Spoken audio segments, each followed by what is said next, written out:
Bonjour mes amis.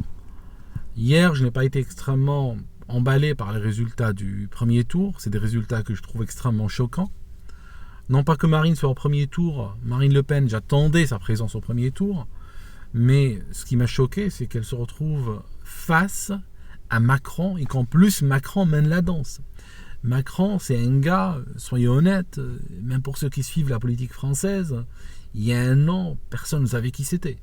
Et aujourd'hui, il se retrouve dans cette position grâce au génie de Monsieur 4%, grâce au génie de François Hollande. François Hollande n'est pas bon partout. Par contre, question élection, il est très fort. Il faut lui reconnaître. D'ailleurs, il ne serait pas là où il est si ce n'était pas un électoraliste professionnel. Et donc, il arrive à mettre son poulain et on a la terre entière qui appelle à voter pour lui. Nous sommes dans une situation extrêmement proche de 2002. Je me souviens, en 2002, il y avait énormément de jeunes, des primo-votants, des jeunes qui venaient d'avoir le droit de vote, qui avaient atteint la majorité à ces élections-là, et qui étaient extrêmement excités d'aller voter contre le Front National à l'époque. C'est en train de se reproduire aujourd'hui.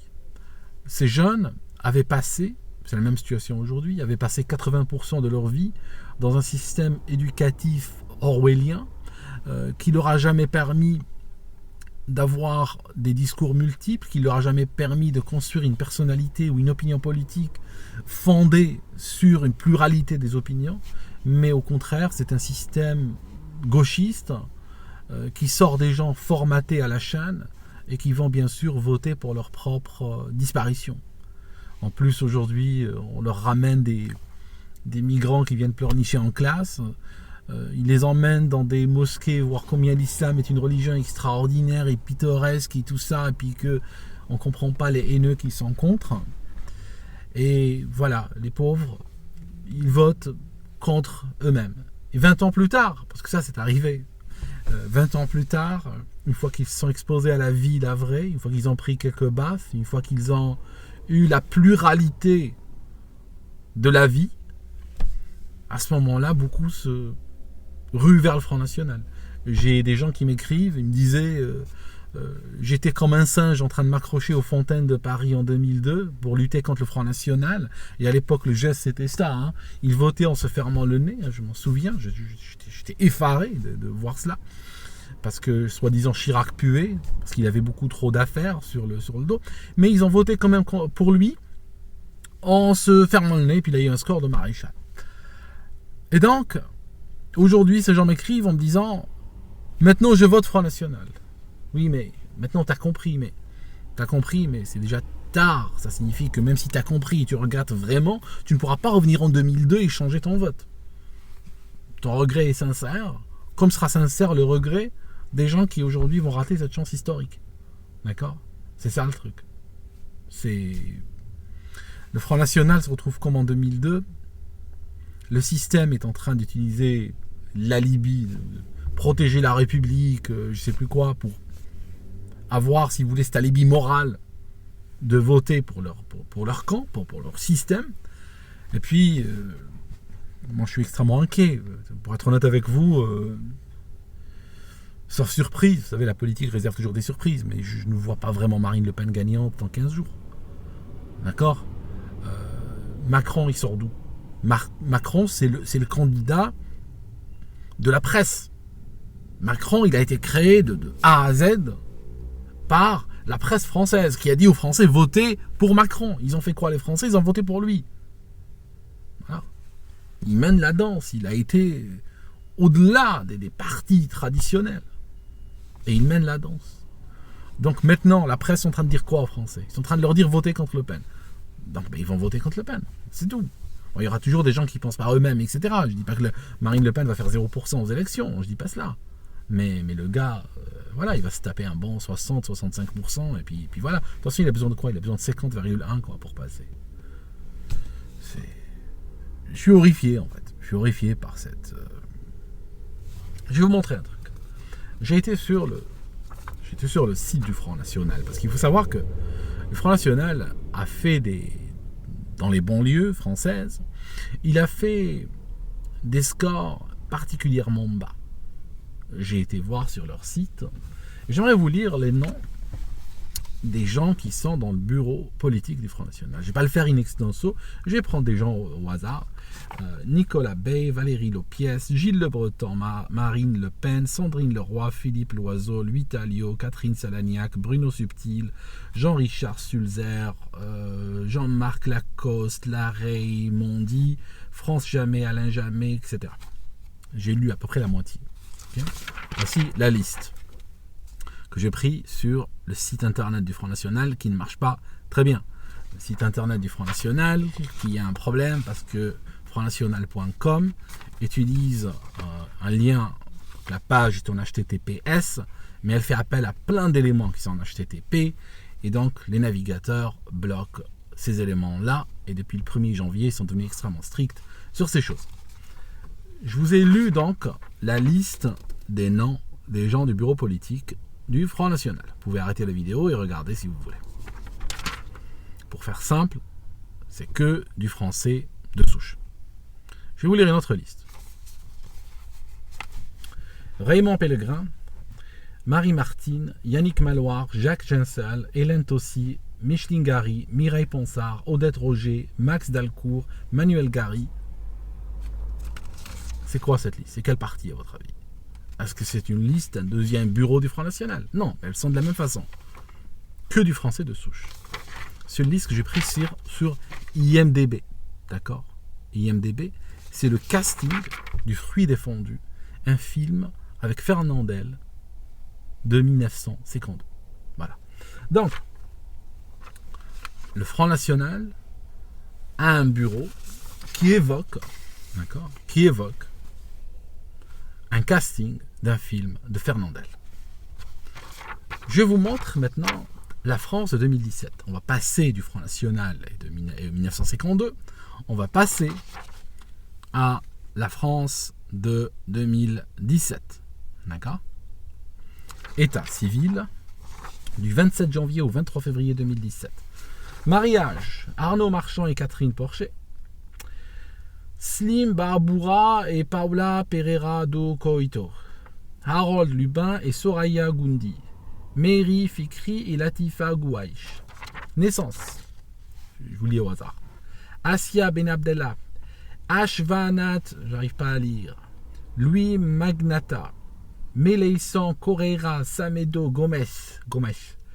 Mariam Djikin, Liam Veng, Thibaut Pasquet, Milan Alokyo, Kaïs Belmokhtar, Aran Bangel Banges, Raizer Graoui, Noémie Dacosta, Sophia Jalali, Oracle Mpassi Louvande, Jade Belmahi, Eliana Legrezi, Antea Rode, Naya Chebrourou, Liam Calais. Je commence à casser un petit peu les noms parce que je n'arrive pas, c'est trop compliqué de lire les noms.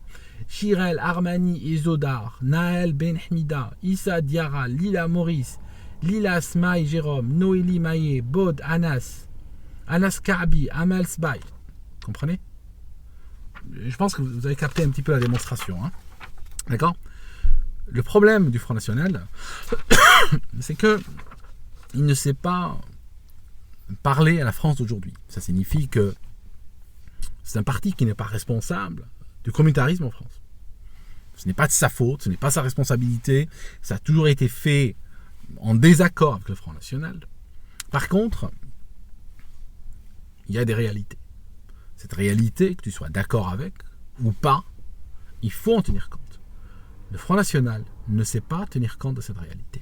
Vous avez M. Macron, l'autre jour à la télé, en off, ou à la radio, il avait dit du bien d'un islamiste radical qui est de son entourage.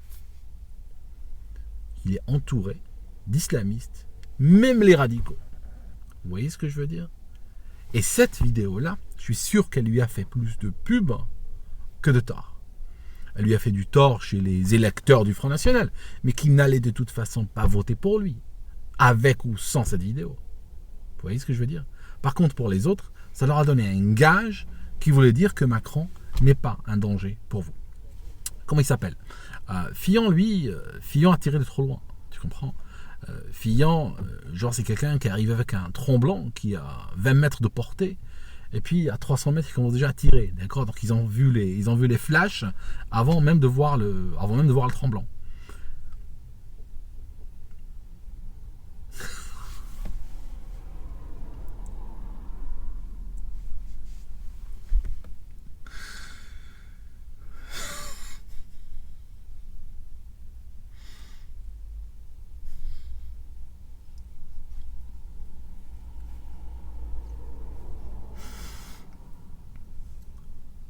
Ok, je me concentre et je reprends. Parce que le truc avec Fillon, je vous explique. C'est qu'il a commencé à parler contre l'islam tout au début de sa campagne. Il était extrêmement loin et il a commencé à frapper, à faire un petit peu du Trump. Et ce qui s'est passé, c'est que il a sous-estimé l'importance, si vous voulez, de l'islam en France aujourd'hui. Ça signifie, je commence même à croire, je ne vous cache pas que je commence même à croire que la France, déjà, qui est à l'international, regardez à l'international, la diplomatie française est aux mains des groupes islamistes les plus sanguinaires. La France aujourd'hui devient le promoteur de l'agenda, du narratif d'Al-Qaïda, du narratif d'Al-Nosra, du narratif d'ISIS. Du moment que ces groupes terroristes disent quelque chose, il y a toujours la diplomatie française à l'ONU qui s'en fait le porte-voix, qui dit on a les preuves, oui c'est vrai, oui c'est comme ça que ça s'est passé. Donc à l'international, la France est comme ça. Ils votent comme un pays arabe à l'ONU par exemple.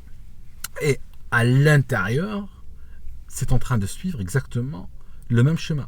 Donc Fillon a fait une erreur stratégique. Il a commencé à parler contre l'islam, il a fait mousser un petit peu, c'est vrai que c'est ça qu'il a fait, qu'il a distingué à un moment donné des autres candidats. Il y a même des gens que je connaissais qui votaient Le Pen tout le temps, qui se sont dit, tiens, et pourquoi pas Fillon? Et ils ont même commencé à voter Fillon. Mais le problème, c'est qu'il s'est fait flinguer, parce que la presse lui a sorti dans des anciens dossiers, ils ont des dossiers sur tout le monde, j'imagine. Et puis, voilà, quoi. Ça l'a coulé. C'est parce qu'il a... Il a frappé trop tôt sur un sujet qui est vraiment en France, qui est devenu la ligne sur le sable. Donc, voilà, je cherche à vous dire avant de parler de Fillon, je disais que Le Pen ou le Front National ne sait pas parler à d'autres communautés au-delà du français de souche. Le français de souche, lui, n'est pas dans une ethnomathématique. Ça signifie, on n'est pas en Afrique, en France. Ça signifie que il ne va pas y avoir, genre, tous les Français de souche qui vont voter pour Marine Le Pen, et puis les autres, ils vont voter, tous ceux qui se sentent plus ou moins, ils ont un parent étranger ou deux parents étrangers, ou eux-mêmes d'une immigration récente et tout, ils vont voter pour Macron. Ça ne va pas se passer comme ça. C'est beaucoup plus compliqué. Ce qui va se passer, c'est que tous les gens qui se sentent d'immigration récente et tout ça, en très grande partie, vont voter pour Macron. Enfin, ils vont voter contre Marine Le Pen. Et les gens qui sont français de souche vont voter de manière dispersée. Une partie vont voter pour elle, une partie vont voter contre elle. Mais la plus grande partie même va voter contre elle parce que, bon, voilà, ils regardent la télé, on leur dit de voter d'une certaine manière, ils suivent. Donc, Marine Le Pen, elle n'arrive pas à avoir une comment dirais-je, une pénétration forte dans les banlieues. Parce qu'elle ne sait pas encore parler à ces gens-là. Je ne suis pas en train de dire ou de suggérer qu'il faut faire comme a dit Manuel Valls, dire il y a trop de blancos là-dedans, balance-moi un Karim ou un truc comme ça. Ce n'est pas ça l'idée. L'idée, c'est que c'est pas du saupoudrage. C'est pas genre fait semblant. C'est que il y a une attitude qu'ils n'ont pas. Ils ont l'habitude de parler à la France de Fernandel, mais ils n'arrivent pas à parler à la France qui est venue après aussi. Et sans cette France-là aujourd'hui, il faut dire qu'avec la démographie, on peut utiliser même des mots qui fâchent, genre le grand remplacement, comme dirait Camus ou autre. Sans cette France-là, si quelqu'un n'arrive pas à rassembler et aller vers cette France-là, je pense qu'il n'arrivera jamais au pouvoir. Je crois que je disais il y a quelques semaines que cette élection était probablement la dernière qui se gagnerait sans jouer la carte communautaire à fond. Je crois que j'ai été un petit peu trop optimiste et je crois que ce cap-là, il est derrière nous. Et je crois qu'à partir de maintenant et dans le futur, il ne sera plus possible de gagner une élection si le candidat ou le parti ou autre n'arrive pas justement à aller vers cette France-là. C'est comme ça, c'est une réalité. C'est pas... Vous savez, il y a beaucoup de Maghrébins ou de gens d'origine maghrébine en France qui considèrent, par exemple, que dans le programme du Front National, il y a le fait de retirer la nationalité aux Français d'origine maghrébine sur 3 générations et les expulser au pays. Il y a des gens qui le croient. D'accord ? Et c'est un fait extrêmement connu. C'est un lieu commun. Moussallamat, comme on dit en arabe, chez cette catégorie de votants, cette catégorie d'électeurs. Le Front National ne fait rien pour démentir cela. Il ne sait pas parler, parce que le Front National, si vous voulez, il est dans une situation de... Il a peur, parce que cette liste-là, vous pouvez peut-être aller chez d'autres partis et trouver la même, mais les autres partis n'ont pas la relation conflictuelle, n'ont pas l'historique du Front National avec cet électorat-là. D'accord ? Donc, vu qu'il y a une crise particulière avec cet électorat, ça exige une politique particulière. Or, cette politique particulière n'existe pas. D'accord ? Voilà le problème. Deuxièmement, les communicateurs du Front National, je suis désolé, mais... Ouais, c'est pas top. Hein. Hier, j'étais assez horrifié. Il y a par exemple, j'ai réussi à choper France 2 sur mon ordinateur. Et j'ai été étonné que, par exemple, un communiste va traiter le Front National de peste brune, ou une phrase de ce genre, devant un responsable du Front National qui ne sait pas se défendre, qui n'arrive pas à se défendre, qui n'a pas les éléments pour se défendre contre une attaque pareille. C'est absolument ahurissant. C'est un communiste qui parle de peste. J'aurais adoré cela. Les communistes, ils ont tué plus de gens que les nazis le siècle dernier. On parle de 100 millions de morts. On parle de 100 millions de morts qu'ils ont causés exprès. Des déportations, des massacres, des guerres, des tueries, des famines exprès. Leur spécialité, c'était causer des famines exprès. Sans parler des famines et des guerres qu'ils causent sans le faire exprès. D'accord ? Regardez le Venezuela où ils en sont. Donc, je veux dire, ils sont toujours dans le « oui, vous nous attaquez, on n'est pas comme ça, etc. » mais sans réellement rendre la monnaie, sans réellement entraîner leur interlocuteur sur le terrain où il veut aller. C'est comme Bayrou, il commence à parler il fait son Wikipédia, il commence à parler du système électoral allemand comme s'il était expert en la matière, à un gars du Front National qui essaye de lui répondre sur le système allemand, qui se laisse entraîner dans cette discussion, et qui se retrouve complètement à la ramasse en disant des choses pas factuelles, etc. Puis il se fait donner une leçon par Bayrou, quoi. Moi, j'aurais entraîné le gars sur le système bulgare. J'aurais dit, vous savez, en Bulgarie ou en Géorgie, ils ont un système électoral absolument extraordinaire, ils ont beaucoup à nous apprendre. Enfin, bêtises. Je veux dire, enfin, mes amis, que voulez-vous ? C'est comme ça. Mais je pense vraiment que si le Front National ne passe pas ce coup-ci, et je pense que ses chances de passer sont assez faibles, je pense que s'il ne passe pas, il ne passera jamais. Je pense que c'est plié. Voilà. On va voir où ça va aller, mais ils ont eu la possibilité de voter, les Français. Personne ne leur a imposé. C'est vrai que les journalistes gueulent et tout ça. Ils parlent, ils culpabilisent, ils moralisent et tout ça. Mais la réalité, c'est que vous avez vraiment le droit de voter. Vous n'avez pas la police ou la sécurité militaire ou l'armée qui vient prendre les urnes et les bourrer.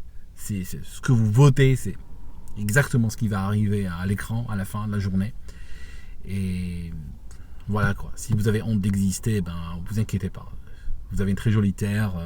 Il y a plein d'autres gens qui n'ont pas honte d'exister. Et puis, on vous la prendra des mains avant même que vous n'ayez le temps de comprendre. C'est triste. Si Marine Le Pen rate ce coup-ci, c'est vraiment un coup historique.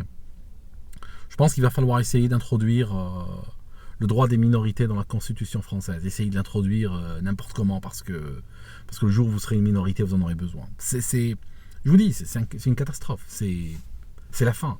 C'est la fin des haricots. Que Dieu me pardonne d'être aussi pessimiste aujourd'hui, mais je pense que la réalité est en train de rentrer, quoi.